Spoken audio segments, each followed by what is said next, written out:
Welcome to 2 Cents Short of a Dollar, the show where we give our 2 cents and keep it 100. We're your hosts. That's Motiz. I'm Rue. Special guest today. We got Alva back in the building, and you know what that means. We're talking about Top Boy.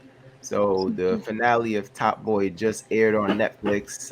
Everyone has, their opinion on it. I've been seeing the mixed opinions online, so we're here to talk about our opinions today. You guys have seen it, but what do you think of it? All like in its totality, the season itself wasn't the greatest season. It wasn't the best season, but I felt like um, the writing for a lot of the episodes was really good, right? Like I like the character development. I like what they did with Steph. I like, and I think that they wrapped up everybody's story really nice in that last episode, and like just the last two episodes. Overall, I thought it was dope though. Really fire, really fire. Okay.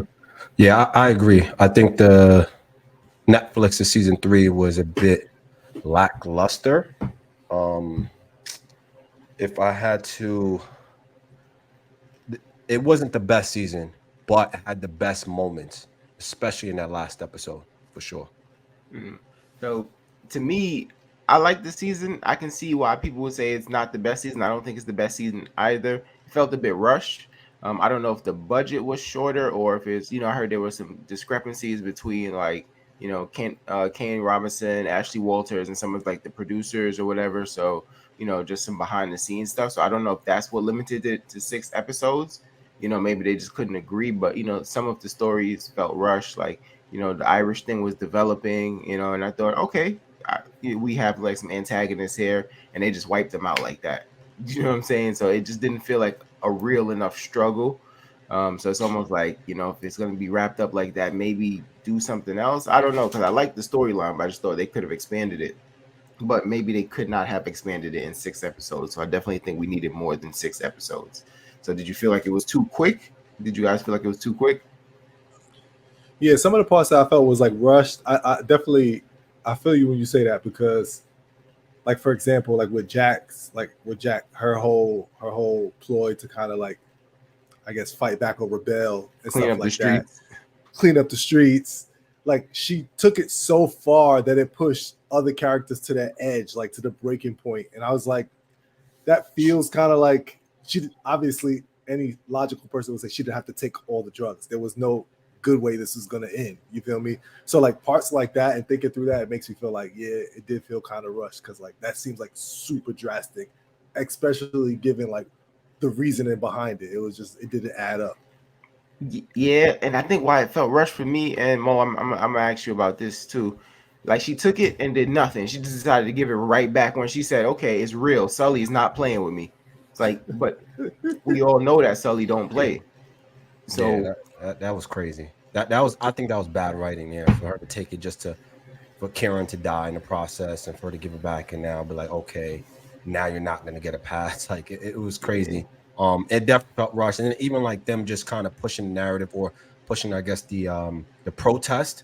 I think that wasn't really flushed out in its entirety. I felt like, okay, I understand why you guys are, but really, why are you guys protesting? Why does it have to escalate in the summer houses, right? Like I understand they're evicting people, but I feel like they could have really honed in more. I feel like they overcompensated by trying to flush out Stefan's story too much and then neglected other people's story, like such as Deshane's, his downfall, Jack's backstory. I just felt like it was just the writers definitely dropped the ball this season for sure. From a writing Steph and standpoint. Aaron was too much. It was too much. Like it just went too Yeah. far, and I was just like, all right, I'm not interested in this anymore.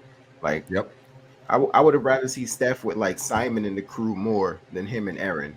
You know what I mean? Yeah. But So Aaron wasn't in this season, right? Aaron, yeah, Yeah. Idris's daughter. Drizzy's daughter. Not Aaron. I thought you meant Aaron. Driss, All right, my Driss's bad. daughter. You know what I'm saying? And I Gotcha. get it. Sully killed both of our guardians. I get it. You know what I'm saying? But I just feel like it went too far. They could have just gave us other stuff. I'm kind of okay with the protest, but I think maybe if we had it in the beginning, we had it in the end. I could have used my imagination and just imagine it was going on in the middle too. So they could have probably dialed that back a little because I like the scene that it said at the end at the last episode with the protest because it just made it complete chaos everywhere. You know what Yeah, I'm that saying? was dope. So I think that created a good setting for Yes. what was about to transpire. Yeah, that was a fire. It was a fire scene. I'm not gonna lie, with just the chaos. That Yeah. was that last episode was perfection. If I'm being honest, it was great. So I if think you guys had to and I don't want to like disregard Summer House here because obviously that's what paved the way for this, but just because some people may have not seen Summer House, I'm gonna just ask you guys to rank the Netflix three, if you will. So like, where would you rank Netflix's 3 seasons of Top Boy? I'll let Oliver start. I'll probably go 2-1-3. The second season I really enjoy. I like seeing Jamie's story unfold. I really like Jamie's like storyline and all that building up to that last episode with Sully, was at the door smoking him, bruh. Like that was like crazy, which was a great build up for season 3. So like everybody was already kind of like, I felt like I was hyped because of how it ended. There was so many things, loose ends to tie up in season 3. So yeah, I'll go 2-1-3. Yeah, it's funny, Oliver, because we're probably like thinking the same way. I would probably have to go in that order as well. Although I do feel like the best episode out of the whole series in its totality was in season 3. Netflix's season 3, right? That last episode was the best episode out of the whole series, but that alone is not going to pick up the whole pacing of the show. So I'll probably have to go. I'll be saying I think season 2 is the best season. Then it's 1, then it's 3.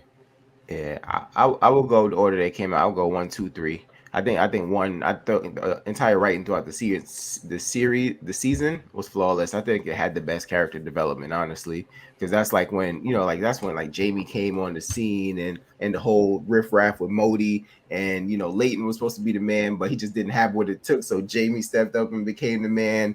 Sully and Deshane were just linking back up. I think that to me had the best character development because that's when like Sully went through the pain of losing Jason in the fire, and then after that he just became like a whole new person. He was just dark, So personally, for me, I liked the first one, and I think it had like the best lines in it too. You know what I'm saying? And just like a lot of things that it's just like so memorable to me. Like when Deshane and Jamie sat down in the cafe for the first time, he's like, "Get that woman in here now," and it, you know what I'm saying? Like those moments. Sully and Sully and Jermaine, his cousin. So I just think, for me personally, season 1, 2, and then season 3. But I think season 3 is, I don't know. I just think they didn't do it justice with 6 episodes. Perhaps if it was longer, then they could have expanded on more things and gave us more things. Maybe that would have shook up the order some. But I definitely think they did it a disservice. And each season dwindled. They started 10 episodes, 8 episodes, 6 episodes. So that I wonder if it's like a budget thing or just like a we're not seeing eye to eye thing. Yeah. I'm not sure. I'm not sure. Yeah, I wonder if it was like a setup where they had like X amount of episodes and they chose to just front load, the story in 10 episodes and then it trickled out the rest.